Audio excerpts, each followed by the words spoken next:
Max, no, please, Max. Why? I didn't mean to. I'm sorry.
should have known it when we found you snoring next to Lupino's corpse. A comedian, huh? The pictures were filled with good old times.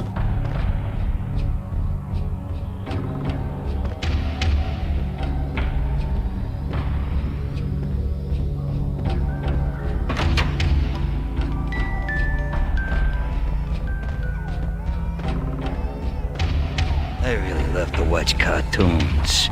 Captain Baseball Bat Boy's my favorite.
Slice them, dice them, shoot them full of holes, blow them to bits, vaporize them, disintegrate them. No matter what you do, they'll still be back good as new. Michelle's diary lay on the table.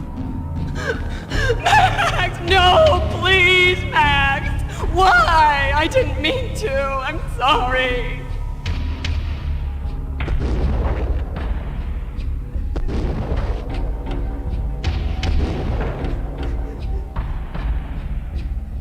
Murderer! You killed her! Nothing like that ever happens in the real world.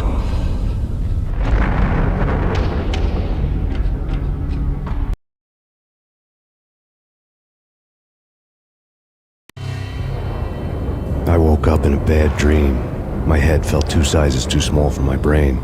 Max Payne. I envy your name. And the killer was smiling. Pleased to meet you. I'm Frankie the Bat Niagara. Niagara, as in you cry a lot? He had a baseball bat and I was tied to a chair. Pissing him off was the smart thing to do.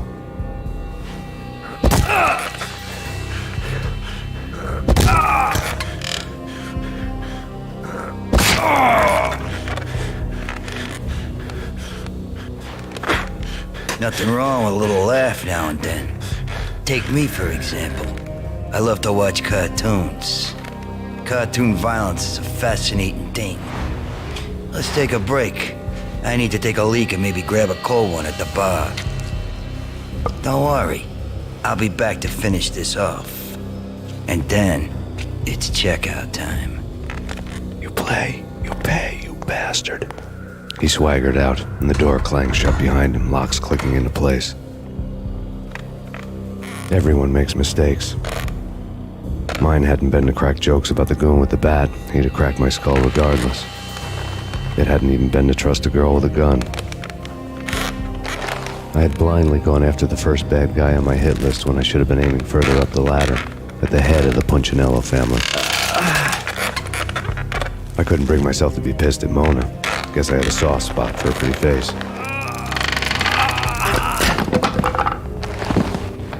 But when somebody decides to play baseball with your head, you tend to get sore. They had dragged me back to the basement of Lupino's hotel. I was beaten, bruised, and blue. I felt like the chair I had broken to get free.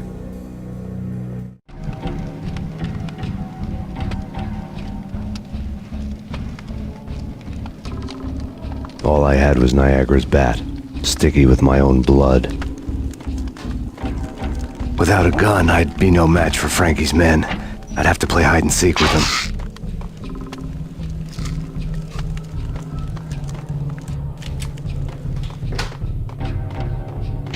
It's Frankie's turf. Damn!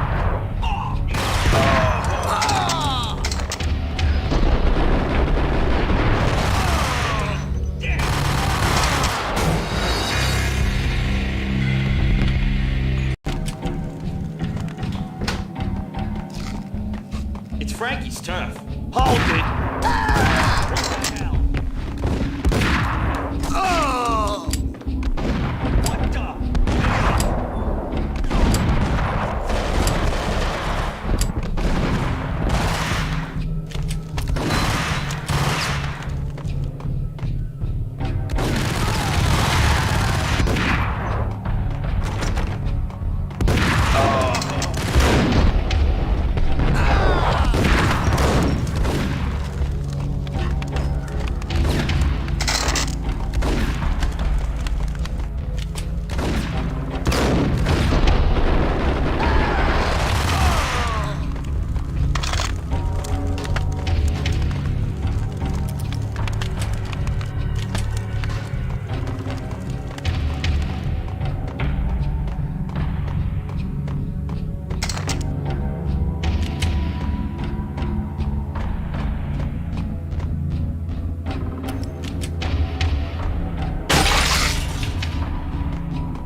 Another newspaper caption for a murder scene.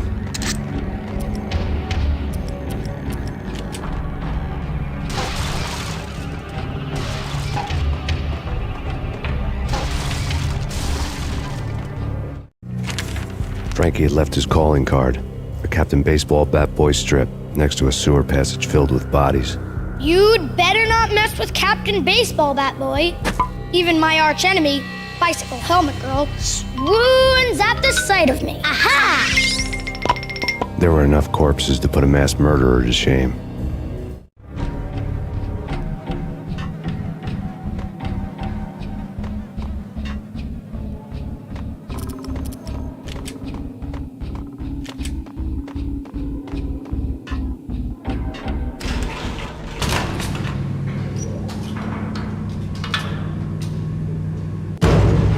There he is!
things were fast going from bad to worse.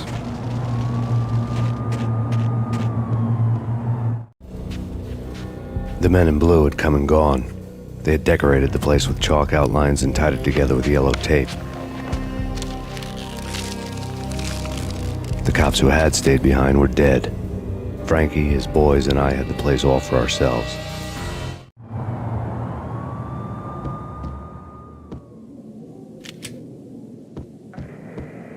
Just forget about it. Just forget about it. Hey, just forget about it. That crazy witch, you should have heard her. She was a real scream when the boys caught her trying to cap the Don. Oh, that's friggin' bad. To the trio? That's even worse than what Frankie's doing to that poor bastard downstairs. She's gonna take a long time to die. The mobster muscle on the phone was talking about Mona. Punchinello's trio were nothing but bad news. There he is.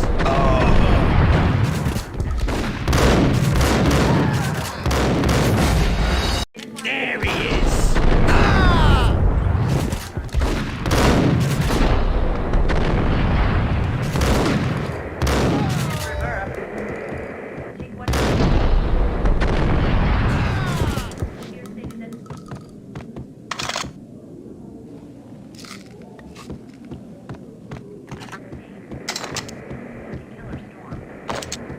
More evidence that Punchinello didn't like me much. The fact remains that all the victims so far identified in the Ragnarok shooting have been known criminals, many of whom had large doses of V in their blood. Reliable sources say that Max Payne was also among those killed, although no body has been recovered at this time. Reliable sources. That meant somebody thought the Mafia had me, didn't want the cops snooping around anymore. The body would be delivered to them barely recognizable. Case closed. Don Punchinello had the power to be that reliable source, which was no news. But his news was old news. Framing me hadn't been enough. Don Punchinello had put a hit on me. He wanted me dead, and it had been important enough for him to give written instructions to Frankie about it. Max Payne should die like a dog for the trouble he's caused. Frankie, I know I can trust you to give this matter the dedication it needs.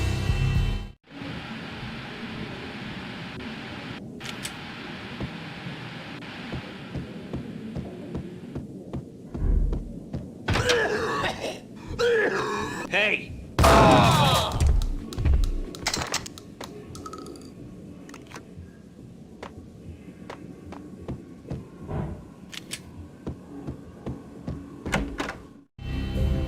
The hotel bar was fast developing quite a history. True to his words, Frankie was there, having a beer. Jesus Christ. How the hell did you get loose? Got bored waiting. Thought, what the hell, we could just as well finish this here.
think you've been a lovely audience.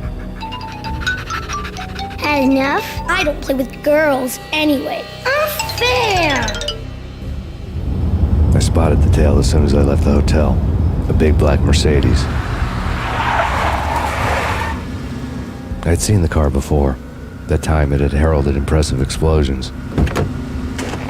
Vladimir was back. Bang! You're dead, Max Payne. I might have laughed if I remembered how. What's this supposed to be? Cops and robbers? Look, you want something with me? Get in line. Peace, man. Relax. You know you are a real news item. Armed and dangerous. I am going to make you an offer you can't refuse. I've always wanted to say that.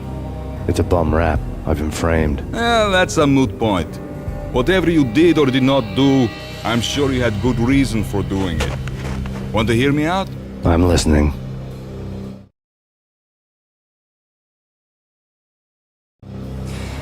Punchinello messing with V is bad for business all around. But that's not all.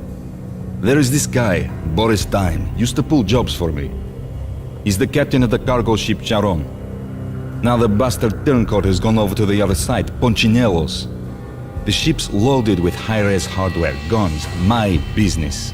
If Punchinello gets hold of that cargo, he's won and I have lost. And you'll have your work cut out for you.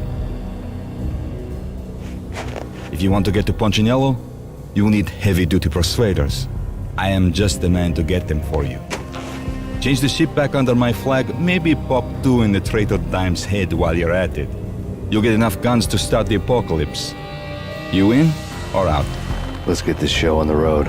Vladimir was one of those old-time bad guys with honor and morals, which made him almost one of the good guys. None of us was a saint. The Brooklyn riverfront was a maze of rusty containers, sharp-boned cranes looming up from the snowstorm. On a night like this, you couldn't help but think of the dark army of dead men sleeping with the fishes, cement shoes in line. No Minotaur lurked in this labyrinth, but somewhere out there, on the clanking deck of his cargo freighter, the skipper of the Chiron was waiting, like the ferryman of the river Styx.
I doubted the letter was a receipt.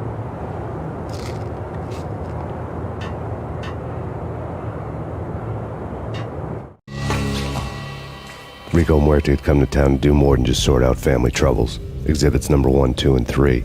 Briefcase of money, a sniper rifle, and an envelope with one word neatly printed on a folded piece of expensive paper. Mayor.